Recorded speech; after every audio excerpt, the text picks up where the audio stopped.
এই যে গার্মেন্টস মিল ফ্যাক্টরির শ্রমিকরা, ছেলে মেয়েগুলো কি পরিমাণ মানবেতর জিন্দেগি।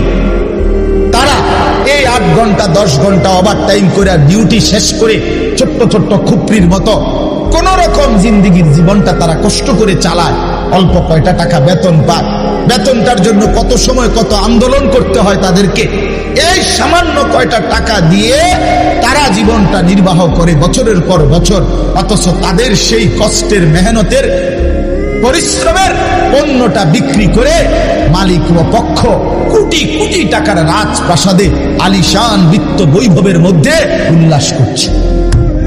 আল্লাহ বলেন, বান্দা এই যে ব্যবধান, এটা আমি করছি, এটা আমার ফয়সালা, আমার ইচ্ছা।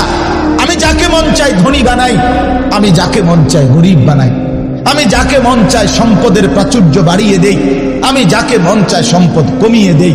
আমার বান্দা, এটা তোমার দুনিয়াবি কোনো শিক্ষা, দুনিয়াবি কোনো যোগ্যতা, শারীরিক কোনো দক্ষতা, তোমার মেধার কোনো বিচক্ষণতা নয়, কসম আল্লাহর নয়।